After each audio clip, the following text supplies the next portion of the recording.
Oi, gente, bom dia, boa tarde, boa noite.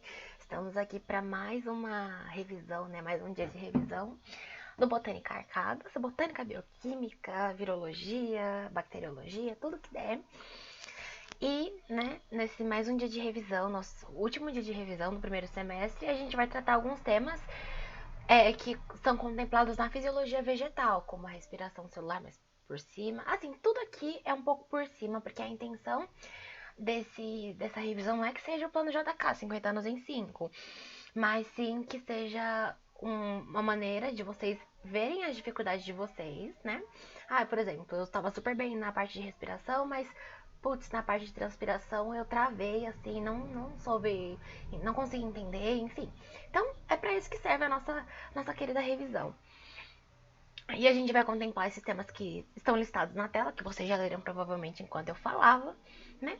Mas vamos aqui: respiração celular, absorção, transpiração, gutação, condução de seiva bruta e elaborada, hormônios vegetais, movimentos vegetais e fotoperiodismo. Começando então a nossa revisão teórica, né? Porque é importante a gente dar uma base teórica antes da gente socar exercício em vocês. E a respiração celular é um processo que visa basicamente a obtenção de energia a partir de um substrato. Nesse exemplo, o nosso substrato é a glicose. Glicose C6H12O6, que vocês viram lá em química orgânica, né? Que é uma molécula que a gente chama que ela forma amido, né? Várias moléculas de glicose, uma poliglicose é amido. Só que essa glicose é muito grande. Então ela precisa ser quebrada para entrar na célula, para virar ATP, enfim. O que acontece? Ela é quebrada num processo que a gente chama de glicólise, lise é quebra, né? Um processo que a gente chama de glicólise, e essa quebra gera 2 piruvatos. Mais uma vez, repito, mas no caso não, que vai ser a primeira vez na revisão, mas assim.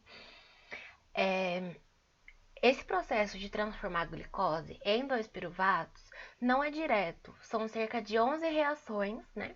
Para essa glicose finalmente virar o piruvato. Esquematicamente é representado dessa forma, né? Glicose, 2 piruvato, mas não é assim, tá? Não cabe a nós aqui no momento falar realmente quais são as 11 etapas, mas não fechem a cabeça para isso, tá? Principalmente para os alunos que vão prestar cursos de biológicas, que obrigatoriamente vão ter que fazer bioquímica e vão perceber que a banda não toca bem assim, né? Mas enfim, glicose quebrada em 2 piruvatos na glicólise. A glicólise, ela acontece no citoplasma, né? O citosol. E ela acontece independente de ter oxigênio ou não, ela sempre vai acontecer. E a glicólise, se a gente estender um pouquinho mais, ela pode virar uma fermentação, por exemplo, tá? E aí, quebrei meu piruvato, mas o que eu faço com o piruvato? O piruvato vai entrar na mitocôndria. E aí ele vai rodar no nosso queridíssimo ciclo de Krebs. O ciclo de Krebs é uma cadeia de reações, tá? Que vão ter como função produzir NADH e FADH2, que são coenzimas, tá? Cofatores, coenzimas, enfim. E essas coenzimas, elas têm energia, tá? Elas têm energia nelas, enfim, principalmente por causa desse hidrogênio carregado. Aí,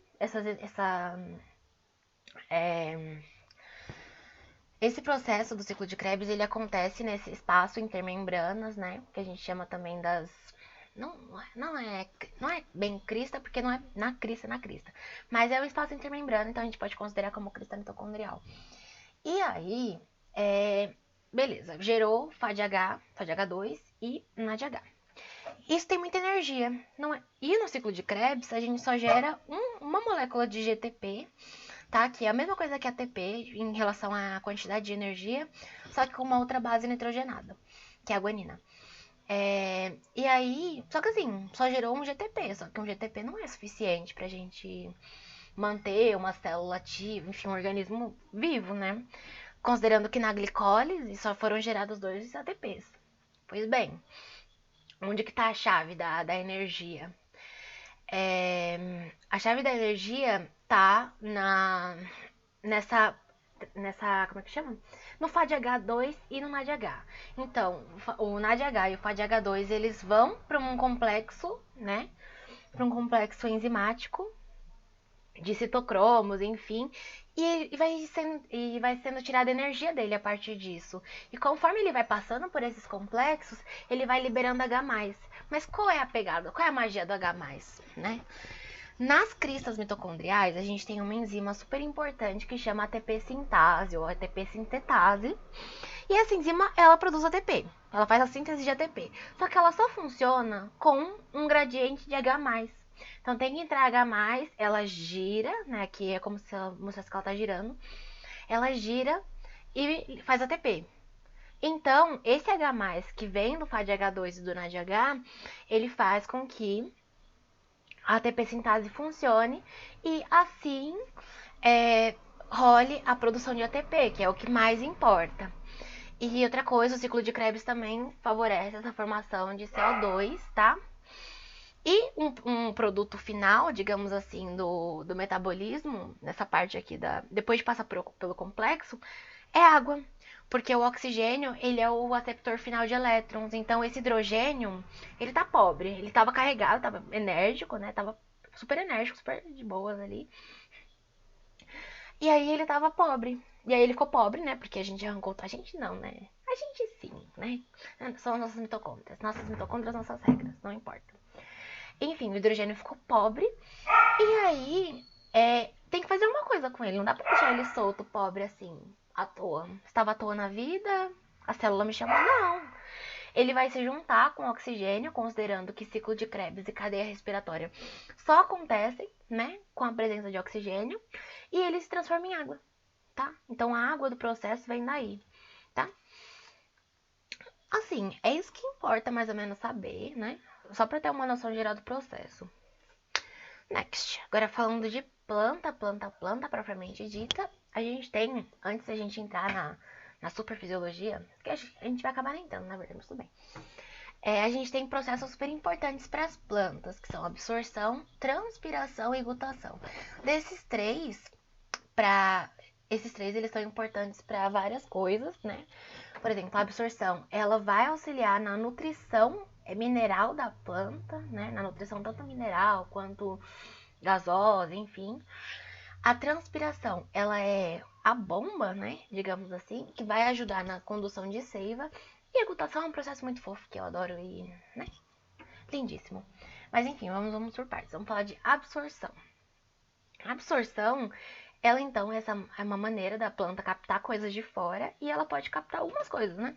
Como gases, água e nutrientes minerais. Essa absorção de gases, ela vai acontecer por difusão. E aí tem alguns órgãos, digamos assim, que a gente pode obter esses gases. São os estômatos, que a gente vai ver daqui a pouco. A epiderme, que é aquela porção mais externa, né? Que a gente tem retratado a epiderme, mais externa da planta. A cutícula, que fica em cima da epiderme, apesar de ser a mais externa. No caso, então, a cutícula fica mais externa que a epiderme, mas em relação a ser um tecido de verdade, a epiderme. Porque a cutícula, ela é um anexo epidérmico, tá? E lenticelas. Lenticelas são órgãos de aeração. E os principais gases absorvidos são o oxigênio e o dióxido de carbono, tá? Lembrando que o dióxido de carbono é super importante para o processo de fotossíntese que a gente viu lá na aula passada, tá? E, enfim, o nitrogênio, a gente pode pensar, então o nitrogênio é absorvido na forma de N2. Não é. O nitrogênio ele é absorvido na forma de nitrato, né? Tá? NO3-. Inclusive, lembrar desses nomes para química é muito importante, porque às vezes os exercícios ou as provas, enfim, elas jogam tipo, o nitrato reagiu, o nitrato de não sei o que reagiu com não sei o que, ou nitrito. Quando a gente pensa de nitrito, é NO2-, tá? E esse nitrato, ele vem, né? Não. O nitrato, a gente tem essa absorção sob a forma de nitrato, que ela pega do solo, e por fixação biológica, que tem algumas associações, né? Com plantas e bactérias. E isso geralmente acontece nas raízes. E essas bactérias, elas são bactérias fixadoras de nitrogênio, tá? Isso vocês provavelmente viram com o Vitinho, né? Na parte de ecologia e tudo mais. Ela também pode absorver, ela absorve água, né, pelo processo de osmose. Então, a osmose, ela leva em consideração a diferença de concentração, tá? Porque o que acontece? Eu preciso ter uma diferença de concentração, porque se eu tiver uma concentração X do lado de dentro e uma concentração X do lado de fora, não vai mudar nada, eu não vou ter a passagem dessa água, enfim. Então, o que acontece? A raiz, ela é mais concentrada em relação ao soluto do que o lado de fora. Então, qual é a tendência? A tendência é que entre água, tá? E assim, essa água, ela entra pra dentro, olha o áudio. Essa água, ela entra pela raiz, mas impulsionada pelos minerais, porque a raiz, ela absorve o mineral primeiro. Faz absorção de minerais, né? E aí, quando ela absorve minerais, ela vai ficando cada vez mais concentrada. Isso faz com que a água também seja puxada para dentro, tá? E, enfim. E a gente também tem a absorção de nutrientes minerais, tá por último, mas não é menos importante, tá? Essa absorção de nutrientes minerais, ela acontece por difusão simples, tá? Ela pode acontecer com o fluxo de água, então eu tenho ali água e esse nutriente está dissolvido na planta e ele entra, né? A difusão simples é por diferença de concentração, né? Então eu tenho mais concentrado, mais concentrado fora. Fora não, menos concentrado dentro, mais concentrado fora, então vai entrar na planta, porque eu tenho menos dentro. E a tendência é igualar as concentrações, ou pelo menos chegar em uma coisa próxima disso. E aí, o fluxo de água eu já falei, então ela tá dissolvida naquele solvente. E também pode acontecer ou por transporte ativo, que eu tenho transportadores mesmo na região, que vão fazer, sei lá, pode ser uma troca, pode ser só colocar pra dentro mesmo, que, enfim, é uma maneira de resolver esse problema, né? Porque tem substâncias que não são permeáveis nas membranas. E outra coisa, a planta, ela não precisa dos nutrientes em igual concentração. Tem nutrientes que ela vai precisar muito, mas tem nutrientes que ela quase não vai precisar praticamente, né? Então a gente tem os micronutrientes e os macronutrientes. Ai, micronutriente é porque o nutriente é pequeno? Não, não é porque o nutriente é pequeno. É porque a planta precisa dele em baixas concentrações, tá? Como ferro, cloro, cobre, enfim. E os macronutrientes são aqueles nutrientes que a planta precisa, assim, a rodo. Assim, nossa, eu preciso muito desse macronutriente, que são principalmente nitrogênio, fósforo, potássio, entre outros, tá? E aí a gente entra aqui no outro ponto, que eu esqueci de colocar, né? Do que era, mas eu vou escrever antes de mandar pra vocês. Transpiração. O que é a transpiração? Transpiração é a perda de água sob a forma de vapor. E essa transpiração ela pode ser dois tipos, digamos assim. Que é a transpiração estomática, né? A transpiração pelos estômagos, ou a transpiração, ou não, e a transpiração cuticular, que é a transpiração pela cutícula. E aí o que acontece? Essa transpiração, essa transpiração estomática e cuticular, ela tá acontecendo durante o dia. Então, o dia tá ali, clareou, tá tudo bem, tudo feliz, flores. Vai acontecendo, e acontece. Chega no momento do dia que que as plantas vão fechar seus estômatos, né? Por razões que eu vou explicar no próximo slide. Vão fechar seus estômatos. Só que assim, a gente ainda vai continuar transpirando. A gente não, né? A planta. Mas se considerarmos que nós somos dicotiledôneas lindíssimas, com um caule bonito, com feixes vasculares, nós também. Mas enfim, essa transpiração ela vai continuar acontecendo, né? A transpiração cuticular. E é isso, assim. Tá, tudo bem. A transpiração pelos estômatos, então, corresponde à maior parte, que é ela que acontece mais durante o dia e é mais intensa e ela é ativa, né? E depende do grau de abertura dos estômatos, então quanto mais abertos os estômatos estiverem, maior vai ser a taxa de transpiração. E a transpiração cuticular é passiva e é um fenômeno puramente físico. O que é ser uma transpiração passiva? O que é ser uma transpiração ativa? Uma transpiração ativa é que eu tenho uma coisa que vai estar regulando aquilo, então se alguma coisa X fechar, não tem mais transpiração, ou enfim. Eu tenho uma coisa que regula, sabe? Tipo, aquele processo não acontece assim, tipo, só tá acontecendo. Já a transpiração cuticular, a cutícula tá ali, a cutícula não abre, a cutícula não fecha, a cutícula está. Então, isso só acontece, sabe? Então, esse aqui é um gráfico, essa curva de transpiração, ela é uma característica, né? Que quando eu tenho um fechamento total dos estômatos, a gente cessa a transpiração estomática, mas a transpiração cuticular continua acontecendo, porque ela é ela. Nessa imagem aqui a gente tem um corte de folha, né? Só pra gente relembrar. da estrutura e de onde se localizam os estômatos, que eu vou falar no próximo slide. Aqui a gente tem a cutícula, né, mais externa, cutícula que proporciona uma transpiração cuticular, a gente tem a epiderme, o mesofilo, que é composto por parênquima palissádico e parênquima lacunoso, né?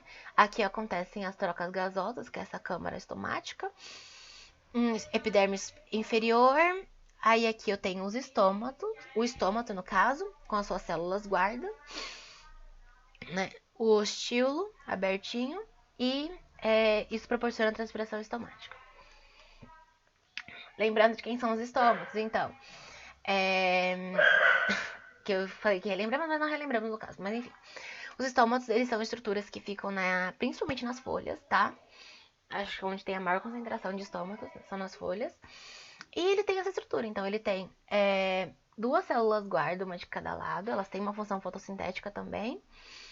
Tanto que elas têm cloroplasto aqui, tem o ostíolo, que é essa região central, e ele pode se abrir ou se fechar, dependendo da situação. Aqui está estômato aberto, mas aqui é estômato aberto, estômato fechado, tá? E aí, o que acontece? O estômato, ele tem um mecanismo de regulação. E o cachorro tá latindo, perdão, gente. O estômato, ele tem um mecanismo de regulação, e esse mecanismo de regulação, ele rola por um conjunto de fatores, claro, como todo mecanismo de regulação. Então vamos aos fatos. Os estômatos, eles só vão abrir quando as células estiverem em estado de turgidez. O que é um estado de turgidez? É quando ela tá cheinha, tem bastante água nela, tá? É o estado ideal da célula, na verdade. E aí, quando a célula tá plasmolizada ou murcha, eles se fecham, porque não é interessante estar transpirando e perdendo água, enfim. E assim, essa abertura ela vai depender principalmente da entrada de íons de potássio, produção de glicose que vai rolando durante o dia e baixa concentração de CO2 na câmara subestomática, tá? E aí o que acontece? Quando eu tenho uma concentração de íons potássio, concentração de glicose ou sacarose, eu tenho um aumento. Glicose e sacarose não são sinônimos, tudo bem? Sacarose é um disacarídeo, enquanto a glicose é um monossacarídeo. Olha só, aula de química orgânica. Sacarose é glicose mais frutose, tá? E glicose é glicose, tá? Ela se combina com outras coisas para formar outros compostos. E aí, essa concentração de íons potássio e glicose e sacarose, elas vão aumentar o potencial osmótico. Então, isso vai favorecer a entrada de água, porque pensa, o meio interno ele tá ficando mais concentrado. Então, vai entrando água, e entra água, e isso faz com que o ostíolo se abra, né? O ostíolo se abra, aqui não é... Depois eu corrijo. O ostíolo se abra. E aí, quando tem essa abertura, eu tenho a entrada de CO2, né? Porque por onde que o CO2 vai entrar? Eu tenho entrada de CO2 e isso proporciona um aumento da taxa de fotossíntese, considerando que o CO2 ele é substrato para a fotossíntese, como já vimos na aula de revisão passada. Cadê? Não troca. Tá. E o que acontece? Só que qual é a implicação do estômato aberto? O estômato aberto implica em perda de água, tá? Então, porque se eu tenho o estômato aberto, tudo bem, eu tenho maior taxa de fotossíntese, mas eu tenho perda de água por quê? Porque o estômago favorece a transpiração estomática. E o que é a transpiração? Transpiração é a perda de água na forma de vapor, tá? E aí, mas o que vai acontecer? Não, mas, tá, Carol, por que ele fecha? Por que, sei lá... Ou ele fecha, será? Fecha. O bichinho fecha. O que acontece? Durante o dia, a planta vai começando a produzir ácido abscísico, tá? Que é o ABA, um hormônio que a gente vai ver mais pra frente na aula. E esse ácido abscísico, ele estimula a saída de íons potássio, tá? Então, ele estimula a saída de íons potássio e eu preciso ter uma... Olha, vamos lembrar. A gente precisa ter uma concentração alta de potássio pra estar com as coisas abertas. Mas tudo bem. Aí, beleza. E conforme o dia vai passando e tudo mais, a intensidade de luz, né, obviamente vai diminuindo, porque o sol tá indo embora. Indo embora não, porque ele nunca vai. Mas a luminosidade diminui e, consequentemente, a taxa de fotossíntese também diminui, né? Porque eu preciso de luz para que haja fotossíntese, enfim. E aí, a planta vai produzindo glicose, sacarose, enfim. Só que chega no final do dia, eu vou falar, não vou fazer mais nada, né? Já tá dando hora de dormir, digamos assim. Então, ela transforma esse açúcar em amido. O amido é uma poliglicose, tá? E aí a célula, ela começa a murchar. Ela começa a ficar mais começa a ficar mais plasmolizadinha.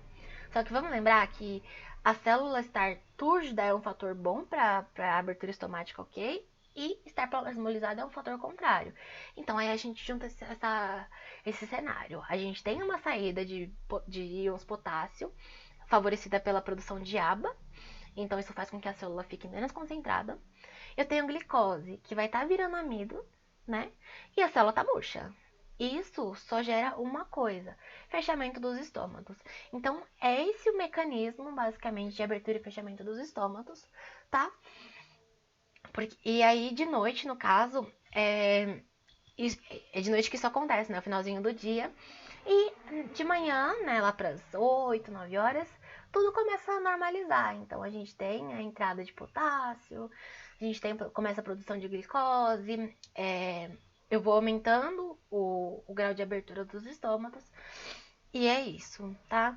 E, inclusive, questões gostam de abordar em relação a essa parte de botânica, que de noite o pH fica maior. Fica maior não, fica menor nas plantas que o... perto, ao redor das plantas, digamos assim. Mas por que que fica menor? Lembrando que o pH fica menor por conta da maior concentração de CO2 do lado de fora, considerando que ele não pode entrar. E o CO2 ele tem um caráter ácido, então o pH vai lá embaixo. Então ele tende a aumentar, né, no começo do dia, enfim. No meio do dia ele tá, é o pH, é o maior pH, né, no caso, teoricamente. E ele diminui de noite, tá? Por conta desse excesso de CO2 no meio. Por fim, a glutação, né? Que é uma outra perda de água, mas ela não é uma perda de água como a transpiração. Ela é uma perda de água sob a forma líquida. E ela ocorre por meio dos hidratódios, que são os estômatos aquíferos, tá? E o que acontece? Por que a gente tem esse tipo de transpiração, essa perda? Ela ocorre porque tem uma pressão que é feita pelas raízes na hora de absorver a água, né? Porque eu falei que a raiz pega a água de fora, mas isso tem uma pressão envolvida, e também na parte da condução de água por causa do xilema. E outra coisa, essa perda de água, essa água que é perdida no caso, não é água pura. Ela é água e sais minerais. Isso aqui, a glutação, não é a mesma coisa que aquele orvalho que cai no... Que cai não, que a gente vê no começo do dia, assim, uma noite, sei lá, noite quente, enfim. Não, não é isso. O orvalho, ele é só uma condensação de água na superfície foliar, tá? A glutação é realmente uma perda lá de dentro da planta. Seguimos. Condução de seiva. Para que a gente conduz seiva? A gente conduz seiva para nutrição, tá? E a seiva, ela é conduzida por conta de tecido condutor. Tem plantas que não tem tecido condutor, tipo... não tem tecido condutor, como as briófitas. E lá o material de nutrição, digamos assim, ou a água, sais minerais, enfim, eles são conduzidos célula a célula pelo processo de difusão. Isso implica, inclusive, numa limitação de tamanho, porque tipo, não dá para ter uma super briófita, porque eu não consigo difundir célula a célula todo o nutriente, uma parte da planta não ia receber. Esses tecidos condutores, eles formam vasos, que a gente já viu na aula de anatomia vegetal, mas a gente vai relembrar, que são os vasocondutores de xilema e os vasocondutores de floema. Eles têm seus elementos, né, de uma maneira, elementos diferentes. Então, os do xilema tem elementos de vasos traqueídeos e fibras, enquanto do floema tem ali o elemento de tubo crivado com a placa crivada, célula companheira ali do lado realizando a nutrição, e também tem fibra, então fibra é um elemento comum a ambos. A gente tem uma maneira diferente de conduzir a seiva bruta e de conduzir a seiva elaborada. E o BO da seiva bruta é a transpiração.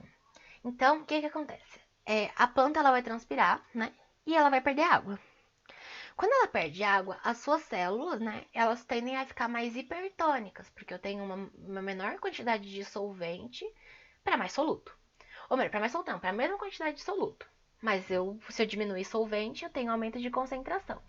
E aí elas começam a absorver a seiva que está passando lá ali nas proximidades, pelos vasos de xilema, por osmose. E aí, quando eu tenho essa absorção contínua no caso, por parte das células das folhas, isso gera uma tensão. É como se você estivesse tomando refrigerante, sabe? Então você tá ali, refrigerante com canudinho, né? Infelizmente, não matem as tartarugas. Você tá puxando você puxa o líquido e ele começa a subir. Só que aí a tendência dele continuar subindo, na verdade, né? Conforme você for sugando. E é isso que acontece. Então vamos pensar no xilema, na condição de seiva bruta, como um canudinho, tomando refrigerante com canudo. Isso, para ela continuar subindo, a gente gera uma tensão. E essa tensão favorece com que a água seja puxada para cima. Aí tem a parte da coesão, mas tipo, como que a água, onde que é? Porque o nome dessa teoria é teoria, coesão, tensão, transpiração. Não nessa ordem, talvez, mas irrelevante. A gente só precisa lembrar que tem esses 3 fatores. E essa coesão acontece, essa água é puxada junta, na verdade, então essa coesão acontece porque a gente tem ligações de hidrogênio entre as moléculas de água e isso faz com que isso forme uma rede tridimensional e que a água consiga ficar bem juntinha, então ela suba uniformemente, tá? E não é que assim, ela tá perdendo água por transpiração, ela só perde água, então não. Conforme ela vai absorvendo a água pelas raízes, ela, ou melhor, conforme ela vai perdendo por transpiração, ela vai absorvendo água pelas raízes. E isso faz com que o processo se continue, né? Então ela perde, repõe, perde, repõe, perde, repõe. Agora, na seiva elaborada, o negócio, assim, são outros 500. O que acontece? Um cara que não tinha nada pra fazer um dia, ele falou, vamos brincar com cubas. Então ele dá uma situação em que eu tenho uma solução concentrada de um lado. Eu tenho 2 cubas, né? Cada cuba tem o mesmo tipo de água pura. Só que assim, em uma das cubas eu tenho uma solução mais concentrada, enquanto na outra cuba eu tenho uma solução menos concentrada. O que acontece? Ele observava que a tendência era que essa segunda cuba, que tem uma solução menos concentrada, fornecesse água, né? Então a água passasse por um tubo de vidro para a solução, para essa outra solução, que está mais concentrada na intenção de diluir, considerando que isso aqui é uma membrana semipermeável, então eu possibilita a passagem de água. Então ele vai puxando água. Só que conforme a água ia entrando, né, nessa solução, observava-se que, assim, criava uma pressão no interior desse balão. E consequentemente não. E depois de um tempo, ele podia observar que o frasco A começava a liberar açúcar, né? Açúcar e água, consequentemente. Como eu posso dizer? Não automaticamente, nem do nada. Não do nada. Esqueci a palavra, gente. Não passivamente também. Enfim, a água começava tipo, ir naturalmente. Naturalmente do frasco A pro frasco B, tá? Então, o açúcar ia passando e o açúcar ia arrastando isso para esse segundo frasco, né? Então eu tenho aqui no caso a passagem de água e açúcar para o frasco B, que não tinha muita coisa. E isso ia se continuando. Então, desse experimento, né, desse cara, um pouquinho desocupado, mas super útil para os conhecimentos de botânica, a gente tem que isso aqui é o provedor, então, traduzindo para as plantas, esse é o órgão fotossintético, né, que é a folha. Isso aqui seria tipo o floema, né, que é a água e açúcar, que são produtos da fotossíntese. E essa segunda parte aqui, essa segunda cuba, seria a raiz, né, que é o destino para onde esse fluxo em massa de água e açúcar vem, e seria representado pela raiz, que tem uma maior concentração de água e uma menor concentração de soluto em relação à folha. Então, aqui um resumo, né? Talvez eu tenha me embolado um pouco, talvez. Então, a gente tem um modelo composto por 2 bolsas com membrana semipermeável. Na bolsa A, a gente tem uma solução concentrada de sacarose, bolsa B, uma solução bem mais diluída. A gente tem um tubo que conecta essas 2 bolsas e ambas estão em recipiente com água pura. E aí, a gente tem que a água do recipiente B passa para o recipiente A por osmose. Isso ocorre naturalmente, então, né, aquela tendência do meio menos concentrado para o meio mais concentrado. E o cachorro latindo. E conforme a água vai entrando, a pressão interna vai aumentando e isso provoca um fluxo natural da bolsa A para a bolsa B. Essa água vai passar pelo tubo e, à medida que vai passando, vai arrastando as moléculas de sacarose e então ocorrerá um transporte em solução. Então essa é a maneira com a qual a gente faz a nutrição da planta, né? Então a raiz, lembrando que o floema desce, o xilema sobe e o floema desce. O floema também sobe, na verdade, mas outros 500. E aí, assim que é feita a nutrição. Agora, né, pra gente começar nosso primeiro bloco de revisão com questões, a gente tem aqui uma questão da Unesp 2019 falando que a figura reproduz o modelo físico proposto por Ernest Munch para explicar a sua hipótese sobre o deslocamento de seiva nas plantas. Duas bolsas semipermeáveis interconectadas por um tubo são imersas em vasos que contêm o mesmo volume de água destilada. A bolsa 1 contém apenas água destilada e 2, uma solução concentrada de água e açúcar. Os vasos são ligados por um tubo com uma torneira acoplada que permanece fechada durante todo o experimento. Na figura, ΔH indica o desnivelamento de água ocorrido nos vasos após o início do experimento, no curto intervalo de tempo em que o açúcar permaneceu restrito à bolsa 2. Tá. E aí ele fala, sobre o experimento, foram feitas as seguintes afirmações. 1. A bolsa 1, aqui, representa o sistema radicular, enquanto a bolsa 2 representa as folhas das plantas. Concordamos que sim. Por quê? Porque o sistema radicular é aquele que é menos concentrado, né, em soluto, enquanto a folha é o mais concentrado em soluto. Então, sim, a 1 tá certa, tá? A 2. Na bolsa que corresponderia às folhas da planta, a pressão osmótica equivale ao produto entre a densidade da água equivale ao produto entre a densidade da água, a aceleração da gravidade e o ΔH. Isso aí é hidrodinâmica, eu acho. Espero que seja. Mas assim, pra gente entender essa afirmativa, a gente tem, inclusive tá certa, a gente tem que considerar que a pressão osmótica, na verdade, ela equivale, né, é a pressão que é realizada pela coluna de água, né, de altura H. Então, aqui é feita uma pressão osmótica, considerando que o sistema tá fechado. E 3,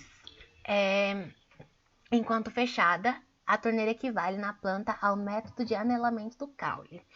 Uma coisa que eu esqueci de comentar, não estava tão proposto, na verdade, mas enfim. É o anelamento do caule. Lembra aquele experimento do anel de Malpighi? Que eu tenho ali o caule e eu removo a periderme, né? Quando eu removo a periderme, eu faço a interrupção de floema, tá? Que é a seiva elaborada. Só que assim, inclusive esse método de anelamento, ele é feito nos galhos, principalmente, para formar frutos maiores e mais doces, tá? Tem um interesse comercial em cima disso. Só que assim, a torneira, ela tá na parte de baixo. A torneira, a gente sabe que essa parte de baixo é por onde a água vai passar por osmose. Então, esse lugar da torneira tá equivalendo à passagem de xilema.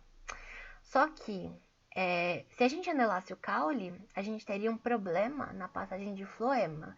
Então, se a torneira tivesse aqui na parte de cima, tudo bem, estaria certa, né? Mas como a torneira tá aqui embaixo, não, ela não equivale ao método de anelamento do caule, tá? O método de anelamento do caule interrompe a passagem de floema, tá? Lembrando que é o mais externo. Então, a alternativa certa é a afirmativa A, 1 e 2, tá? Outra questão da Faculdade de Medicina de Ribeirão Pires, não sei, gente, perdão.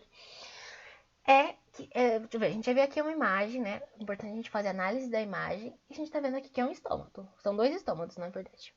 E ele fala assim, analise a ampliação de uma imagem em escala microscópica. Observamos. Observa-se na imagem parte do tecido proveniente de uma árvore do grupo Angiosperma, contendo 2 estruturas em evidência. Em uma árvore adulta, são encontradas. Vamos lembrar então dos estômatos, né, pra gente não perder tanto tempo. Os estômatos, eles estão localizados na maior parte, né, nas folhas, tá? E qual é a função dos estômatos? Proporcionar a transpiração, tá? Então, o estômato não tem função de reter água, o estômato não vai secretar hormônio, inclusive o estômato sofre ação hormonal, né? Que é aquela questão do ABA. O estômato não absorve água e sais minerais, quem absorve água e sais minerais são as raízes, tá?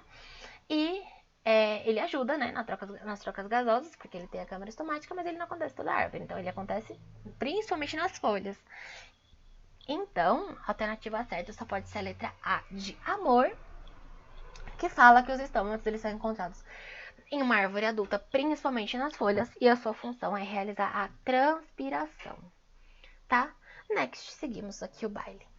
Uma questão da FGV, 2017. A fotografia mostra o corte transversal de uma raiz, inclusive é muito parecida com o desenho que estava ali no canto. na... Como é que chama? Ai, esqueci o nome do slide ali. Mas enfim. Aí ele mostra um corte e dá um texto. Complete o texto. A absorção de tananã do solo através do pelo radicular ocorre por tananã. Vamos focar nesses dois tananã. O que a gente absorve pelo solo? Água e sais minerais. Para que serve o pelo radicular? O pelo radicular, ele vai aumentar a superfície de contato. Então, é interessante que a gente tenha uma condução uma absorção de água, porque essa é a função primordial da raiz, a absorção de água e sais minerais. E os pelos radiculares favorecem o aumento da superfície de absorção, portanto a gente absorve mais água, que é interessante, considerando que a gente perde bastante água por transpiração, certo? Então só pode ser absorção de água, tá? Nessa questão já daria pra matar, né? Porque a alternativa é a única que tem água. E todas elas são diferentes, mas enfim, seguimos, né, pra gente terminar. E ocorre por osmose. Essa água, então, ela vai passar por diferença de concentração e é um transporte passivo. Tá? O meio de fora tá menos concentrado, o meio interior tá mais concentrado por conta da presença dos minerais e, enfim, outros íons. Então, eu vou estar pegando água de fora.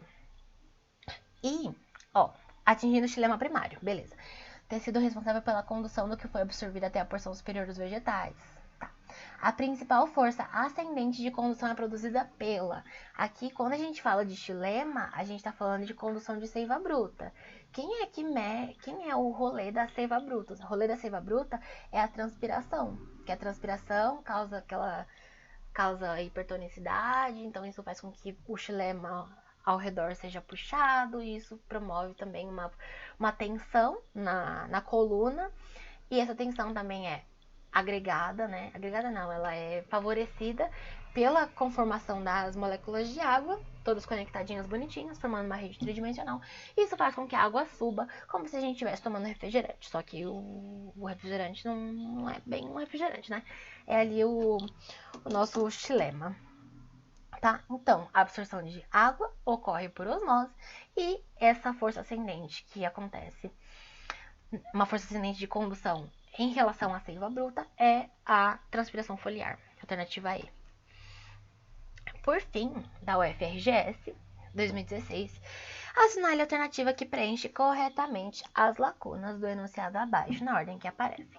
As plantas necessitam de nutrientes minerais constituídos de diferentes elementos químicos, os quais são retirados do solo através das raízes.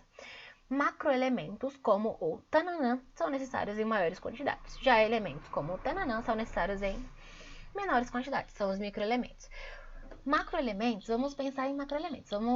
Os macroelementos são nitrogênio, fósforo, potássio. Então, cobre já não é, né? Então, a alternativa E não pode ser. E aí a gente vai aqui para os microelementos, que são os elementos que eles precisam em menor quantidade.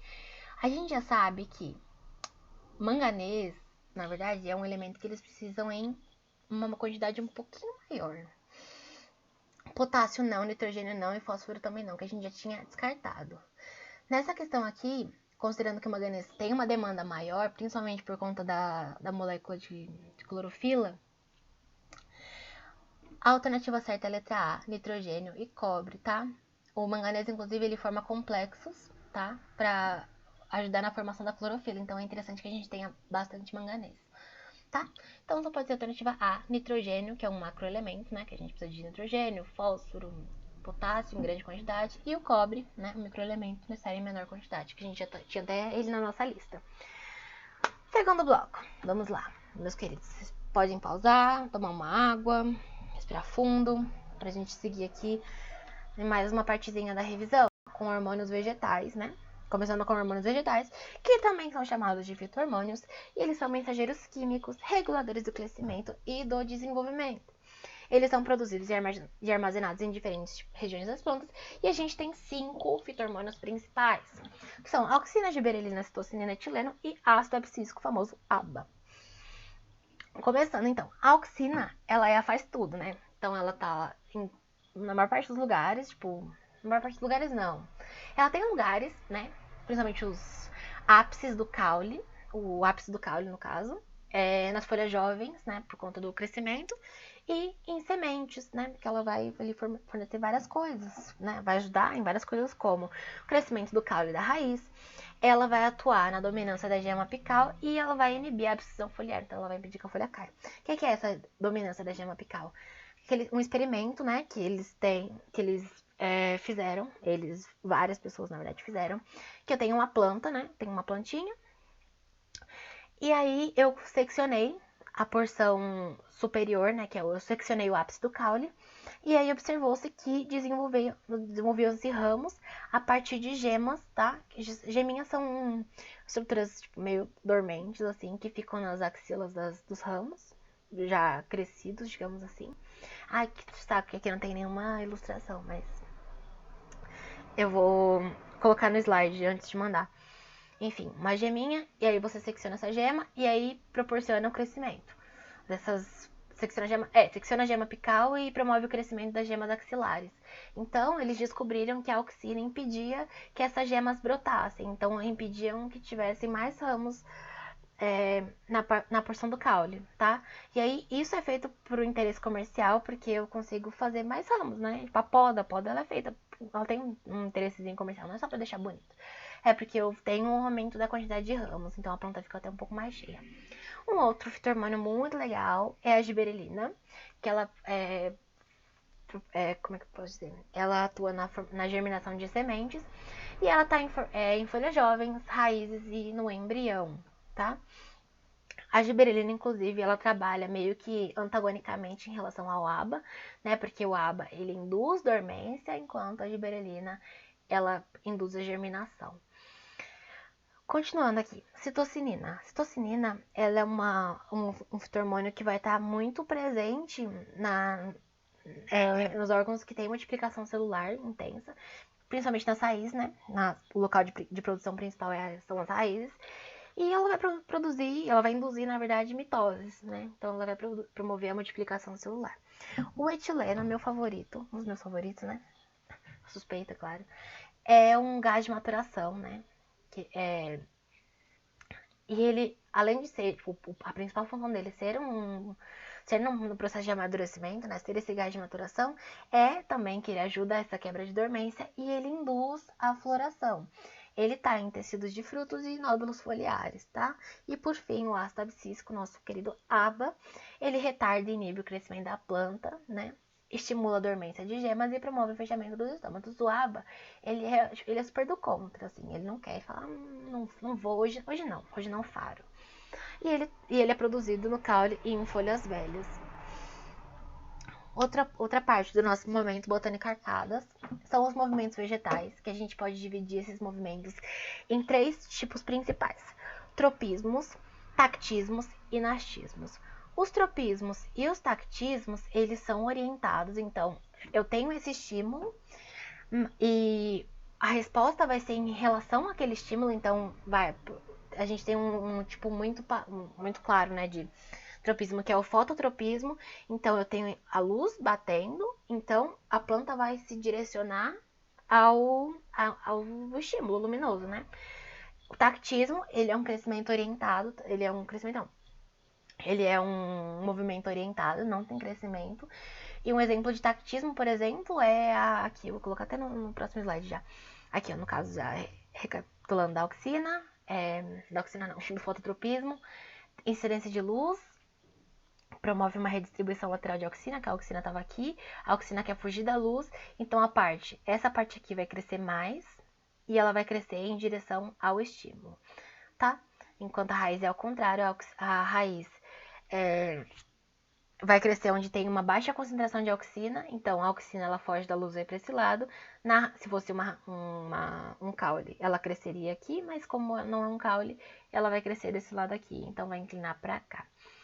Esse aqui é um exemplo de tropismo, né, que é um movimento orientado. E em relação ao tactismo, né, que é um movimento orientado, mas sem crescimento, a gente tem aqui no ciclo de vida das briófitas, por exemplo, que o arquegônio, que é um órgão sexual feminino, ele produz sacarose. E essa sacarose orienta o anterozoide, que é o gameta masculino, pra ele chegar aqui e fecundar a osfera, que é o gameta feminino, pra formar nosso zigotinho. Então, ele é orientado por essa sacarose, mas não significa que ele vai crescer por causa dela, tá? Voltando aqui, e aí a gente tem os movimentos não orientados, né, que são os nastismos, e eles são movimentos padronizados, então movimentos estereotipados. E assim, dois exemplos que eu gosto muito, né, de nastismo são a da mimosa púdica, ou dormideira, ou dorme ainda, e da drósera. O que acontece? Quando você toca na mimosa, ela fecha. Ela não vai fechar pra esquerda, não vai fechar pra direita, ela só fecha.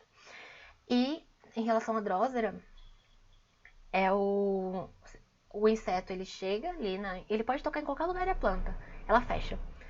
É um movimento estereotipado, então não é que ela vai fechar no lugar que o inseto tá, ela só vai fechar, ela sentiu, fechou, tá? E só pra fechar aqui essa parte, um outro exemplo de tropismo é o geotropismo. Ai, meu Deus. O geotropismo, que ele acontece quando a planta ela tá deitada, né? Então, o caule ele passa a ter um crescimento diferente em relação à raiz. A raiz, inclusive esse geotropismo tem esse nome porque ele é influenciado pela gravidade. Aqui a gente tem uma força gravitacional aqui atuando. E como a raiz cresce para baixo, ela tem um geotropismo positivo.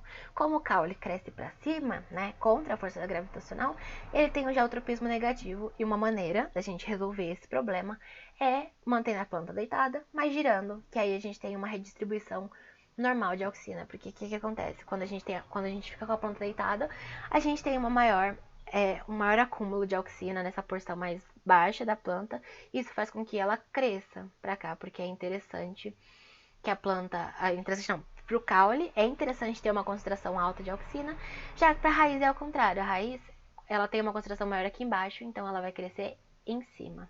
Então, crescendo em cima, ela desce, tá? E, por fim, em teoria, a gente tem o fotoperiodismo, tá?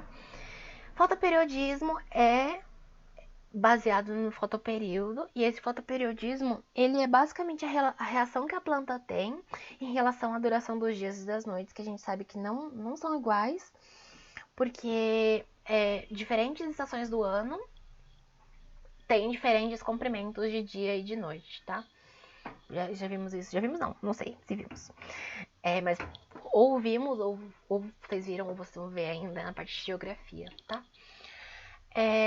E aí a gente tem, a partir do fotoperiodismo, 3 tipos de planta, na verdade. Aqui tem 2, mas a primeira, né, é a planta indiferente, que é uma planta que não importa se o dia durar 48 horas, se o dia durar 56 horas, se o dia durar 2 horas, não vai fazer diferença, ela vai crescer da mesma forma. Ela vai depender, na verdade, de outros fatores, como disponibilidade de água, disponibilidade de sais minerais. Não que as plantas de dia curto e de dia longo não dependam, mas não é um fator assim, tipo, uau, assim, sabe? Não é isso que vai impedir que ela floresça ou que não floresça. E aí a gente tem, então, as plantas de dia curto. Então, se elas têm um dia curto, elas necessariamente têm uma noite longa, tá? Diferente das plantas de dia longo, que se elas têm um dia longo, elas têm uma noite curta. E aí você pensa, nossa, como que a planta percebe que é dia? Como que a planta percebe que é noite? Não sei o quê, que estação a gente tá. É porque ela tem fotorreceptores, e esses fotorreceptores são os fitocromos. A gente tem 2 tipos de fitocromo principais, né? O fitocromo R, que é uma forma inativa, e o fitocromo F. Durante o dia, a gente tem mais fitocromo F, então se a gente pensar, se tem mais fitocromo F, uma planta que tem um dia longo gosta muito de fitocromo F. Adora o fitocromo F. Diferente das outras plantas, né? De dia curto, por exemplo. Dia curto não gosta de fitocromo F, porque o fitocromo F produz durante o dia. Só que assim, o que acontece durante a noite? O fitocromo F, ele é muito instável, sem a luz solar, né? Então, ele é automaticamente convertido em fitocromo R, que é o predominante durante a noite. Então, é deles que as plantas de dia curto gostam, né? Elas gostam de bastante coisa de noite, então, fitocromo R. E aí, o que acontece? O fitocromo F é o inibidor da floração para as plantas de dia curto, e o fitocromo R é indutor. Por isso que quando eu tenho luz, né, nas plantas de dia curto, por exemplo, quando dou um flash de luz durante a noite, ela não floresce, porque eu tenho ali uma conversão de fitocromo R em fitocromo F, e fitocromo F não é legal para planta, tá? E o cenário contrário, na verdade, acontece nas plantas de dia longo, né? O cenário contrário no sentido de que cresce. O que acontece? Tudo bem que a planta é de dia longo, mas se ela teve um dia curto com uma interrupção de noite, ela floresce. Mas por que ela floresce? Porque ela planta de dia longo gosta muito de fitocromo F, né? Fitocromo durante o dia. Só que assim, de noite eu tenho fitocromo R, então ela não floresce. Só que aí o que acontece? Eu dou um flash de luz, eu tenho uma conversão de fitocromo R em fitocromo F. E fitocromo F é bom. Então, se ele é bom, a planta começa a crescer, tá? Fitocromo F é bom para dia longo, mas ele é ruim para planta de dia curto, tá? Seguimos o nosso baile aqui, né? Numa questão da Universidade Federal de Juiz de Fora, de 2019. Sobre tropismos, movimentos vegetais, né? Marque a alternativa correta. Super atenção para isso, sempre nas provas, porque eles adoram botar, ai, marca a alternativa certa, marca a alternativa errada, não sei o quê. Incorreto, no caso. Ó, raízes crescem por geotropismo negativo. Já sabemos que não. Não crescem por geotropismo negativo, porque o geotropismo da raiz é positivo, né? Porque é no sentido da gravidade. Por ação do etileno. Não é o etileno que vai atuar. Geotropismo, tropismo no geral é auxina. Caules crescem por geotropismo positivo por ação das auxinas. Por ação das auxinas, sim, mas geotropismo positivo não. Porque geotropismo positivo significaria que a raiz que o caule está crescendo na direção favorável à gravidade, mas ele não está, ele cresce contrário, então é um geotropismo negativo. Caules crescem com fototropismo positivo por ação das auxinas, sim, a gente viu que é isso que acontece, então o caule ele vai alongar, né, na direção do estímulo. Então, a alternativa certa é a C. Vamos ver as outras. Algumas plantas crescem por tigmotropismo em contato com o suporte por ação do ácido abscísico. Sim, elas crescem, né? Esse tropismo é um tropismo de contato. Mas não é por causa do abo. O abo não tem nada a ver com isso, na verdade. É também outra questão que envolve as nossas queridas auxinas. E em espécies vegetais não há quimiotropismo, diferente do que ocorre entre os protistas. Não. Espécies vegetais têm quimiotropismo, a gente acabou não comentando, mas elas fazem também quimiotropismo, que é uma maneira alternativa de obter energia, tá? Em relação a, sei lá, solos não muito favoráveis, por exemplo. Enfim, situações não muito favoráveis faz com que a planta tenha esse deslocamento de via. A alternativa certa é a C, de Carol. Uma questão aqui um pouquinho mais, né? Da Associação Catarinense de Fundações Escolares, não lembro, perdão. 2019. Os hormônios vegetais ou fito-hormônios são substâncias produzidas pelas plantas que atuam como mensageiros químicos entre células, tecidos e órgãos. Em relação aos hormônios vegetais, correlacione as colunas. Responsável por retardar o envelhecimento da planta. Tá, tudo bem. É abundante em locais com grande atividade de proliferação celular, como sementes em germinação, frutos e folhas em desenvolvimento. Peraí, a gente pensamos em proliferação celular, pensamos em citocinina, né? Que a função principal da citocinina é a proliferação celular. Então, a gente já sabe que é a 3. Logo, a gente já pode descartar a A e a D, tá? Aí, na segunda, sua principal ação é induzir o amadurecimento de frutos. Gente, quem é nosso queridinho do amadurecimento de frutos? Claro que é o nosso 4-etileno, né? Então, aí a gente arrisca 3, a C, então, que é a questão. E aí a alternativa correta é a B, mas a gente vai continuar, né? Por fins de aprender. E aí a gente então tem que amadurecimento de frutos etileno. Terceira, atua no desenvolvimento das gemas apicais, tropismos e no desenvolvimento de frutos. Gente, quem é nossa queridinha faz tudo. Quem é que tá na gema apical ali, que inibe as gemas laterais? A nossa queridíssima auxina, né? 1.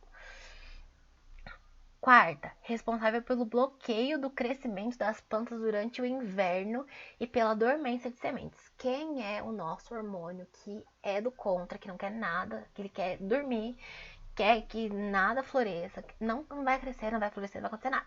Nosso querido ácido abscísico 5-ABA. E, por fim, atua no alongamento celular, quebra de dormência das gemas presentes no caule, promoção de germinação e desenvolvimento dos primórdios foliares e dos frutos. Lembre que eu comentei que tem alguém que atua antagonicamente ao ABA, né? Então, se o ABA induz dormência, esse hormônio induz germinação. E nada mais é do que, por favor, nossa querida giberelina pode entrar. Logo, a alternativa certa é a B de bola. Universidade Estadual de Feira de Santana. 2017. A gente tem aqui uma figura, então, na figura ilustrada, observa-se o fototropismo do caule e o seu desenvolvimento depende da concentração de AIA, que é o ácido indolacético, ou também chamado de auxina, em regiões específicas do vegetal. Em relação à concentração de AIA para o crescimento desse vegetal, é correto afirmar a concentração de AIA é distribuída de maneira uniforme na região apical do caule. Não, porque se fosse distribuída de maneira uniforme, a gente não observaria essa curvatura. B. A concentração do AIA é maior do lado 1. Sim, é maior do lado 1, né? Que a gente tem aqui, porque, ó, bateu a luz aqui, a auxina estava aqui, ela fugiu para o lado contrário, porque ela não gosta de luz. Então, aqui cresceu, porque eu tenho uma maior concentração de auxina. C. A região 2 foi a que mais cresceu? Não, a região 2 não cresceu porque não tem auxina ali. A auxina pro caule é top. D. Na raiz, a distribuição na concentração de A e A é a mesma observada no caule. Não, não é a mesma observada no caule porque a gente não está observando uma curvatura da raiz. Se a gente estivesse observando uma curvatura da raiz, talvez a gente pudesse falar que o padrão de distribuição foi parecido. Tá, mas não foi o que aconteceu. E isso tudo com base na figura. O AIA é sintetizado por todo vegetal e não representa a dominância apical. Não é sintetizado por todo vegetal. Sabemos que o principal lugar de síntese é no ápice caulinar. E o caule a gente sabe, o caule não. A auxina a gente sabe, claro, porque estudamos, né? Somos botânicos. E ela apresenta dominância. Então, se a gente faz a quebra de dominância, como é que chama? Se a gente faz a quebra de dominância, a gente tem o crescimento dos ramos laterais. Então, ela tem sim a dominância apical. E ela faz a dominância apical dela. Logo, a alternativa certa é a letra B de biscoito. Biscoito não, bolacha. Que somos paulistas. Paulistanos. Ou paulistas, seja vocês de onde querem, no caso. Universidade Estadual de, não sei, 2017. O procedimento cotidiano adequado para se retardar o amadurecimento de um mamão tá. Quando a gente fala de amadurecimento, a gente tá falando de aba, tá? Aba não, tô louca. A gente tá falando de etileno, tá? Etileno é aquele orfitormônio gasoso. Então, pra gente retardar o amadurecimento, a gente deveria diminuir a quantidade de etileno. Então, embalar o fruto em um jornal? Embalar um fruto em um jornal, na verdade, é um procedimento que a gente faz para que o fruto amadureça mais rápido. Porque quando a gente embala no jornal, a gente promove uma maior concentração naquele lugar, né? Tipo, a gente prende o etileno ali e ele atua mais. Ele tem um maior substrato para atuar, digamos assim, né? Porque ele está confinado. Então, não. Isso aí seria para acelerar o amadurecimento. B. Gerar cicatrizes em sua superfície? Não, se a gente gera cicatrizes na superfície, a gente está trabalhando só com um mecanismo de regeneração da planta. C. Fornecer calor de forma moderada? Não, talvez a gente só ajude a dar uma estragadinha no fruto. E D. Manter o mamão em local ventilado? Sim, porque quando a gente mantém o mamão em um local ventilado, a gente promove o espalhamento desse etileno. Então ele não vai estar ali, assim, batendo para poder... como é que pode dizer? Como é que é o nome? Batendo não, ele não vai estar ali confinado nem nada, então ele tá disperso, sim. Então ele não vai não vai atuar tanto quanto poderia atuar se ele tivesse embalado em um fruto. Embalado, né? Junto com o jornal. Não o etileno embalado no fruto com o jornal, mas enfim, vocês entenderam, gente, me enrolei, perdão. Então, fruto embalado, amadurecimento mais rápido. Fruto local ventilado, amadurecimento retardado, tá? Inclusive, uma curiosidade, é que esses lugares que fazem transporte de fruta de um lugar para o outro, né, uma longa distância, isso geralmente acontece pela via rodoviária, eles têm um sistema de refrigeramento, né? Tipo, a fruta não fica lá exposta, porque esse sistema de refrigeramento, ele atua também ele faz, na verdade, com que o aba não... Gente, eu tô cismada com aba. Eles fazem com que o etileno não seja sintetizado, né? O frio, ele induz a diminuição de síntese de etileno, tá?